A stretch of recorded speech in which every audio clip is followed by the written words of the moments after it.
And this is Marie, and today we're going to be coloring this adorable stamp set called Grow and Bloom. We're going to be coloring hair and the little blouse top, and then we'll just fast forward through the rest of the image. Now last week for Sherri's release, I colored the owl, which was a part of the same stamp set.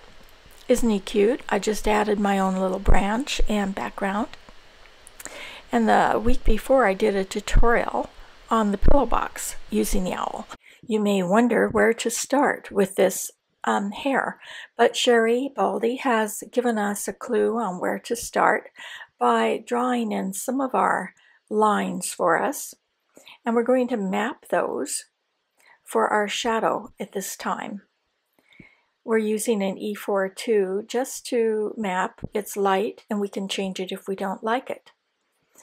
The highlight will be coming from kind of the front in your right upper side, so we want to be consistent with that throughout our image.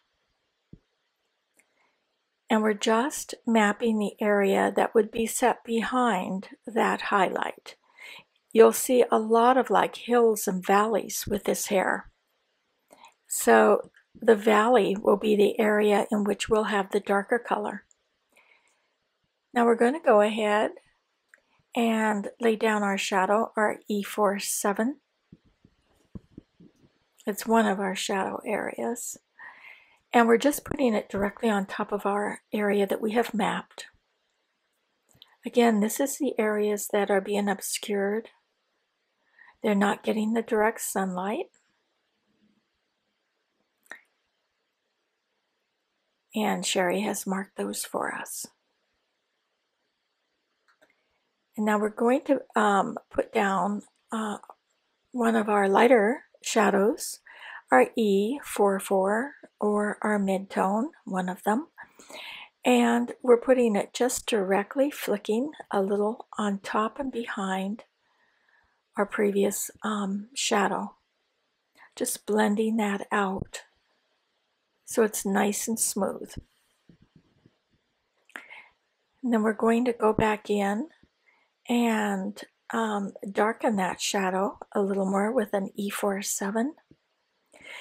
And you'll notice that with the heel portion of the big curl, we can make some little lines to indicate what way the hair is flowing. Even though it's curled, it still has strands of hair. And so we'll want to make sure we're consistent with where that curl would be rolled. And now we're using and blending out just a little with our E4-3. Not very much because it's a small area to work. Now we're doing our E40, our highlight. I'm going to take a darker tone, an E49, and use it very sparingly in the areas that are getting just about no highlight. You'll see some of that area will be totally in dark. And that's the area we're using our E49 on, very sparingly. But again, making sure to go in the direction that the hair would be flowing, even when it's curled. Keep those strands nice and even. And you'll want to make it a bit of a curve, just like it would with an actual curve. We're just kind of blending out from those areas with our E4-2.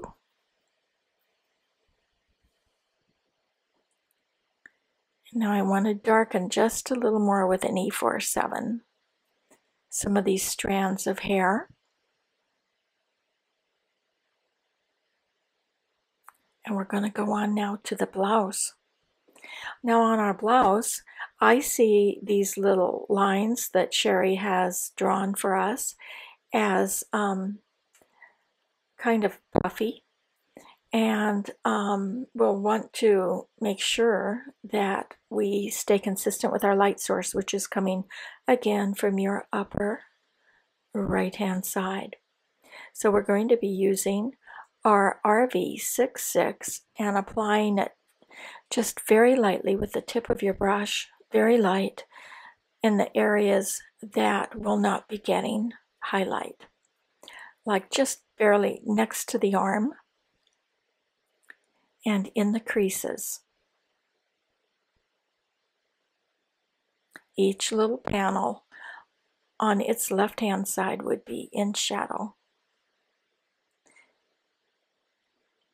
And we're going to then darken that. Now that we have mapped it, we will darken it with our darkest, our RV69, going over the very top. And then we're lightly blending out on the very top and over slightly toward our highlight, but not very far. We are going to be reserving a tiny bit of white on each of the panels, so don't get carried away with your shadow. And then our RV63, which is our mid-tone.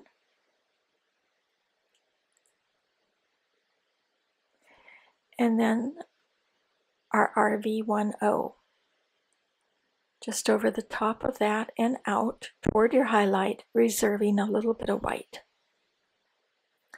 I'm going to darken all of that now, again, to allow me to have greater intensity. My RV69 on the very left-hand edges of each panel. Then my RV66, applying it kind of on top and out a little, small flicking toward the highlight. The RV63, and then we will do the same with our RV10. Reserving just the smallest amount of white there.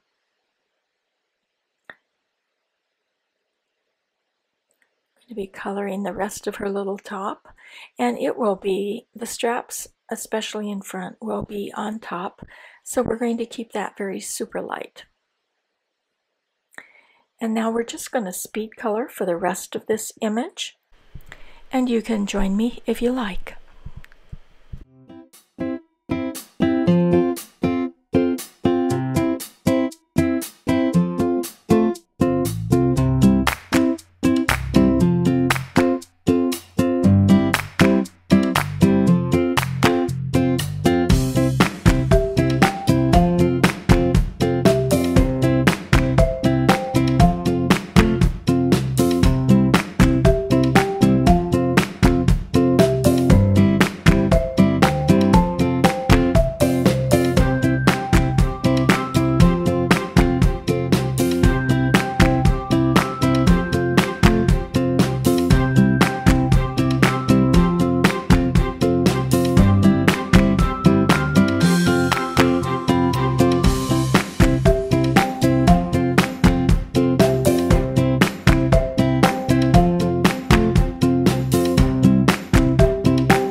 na na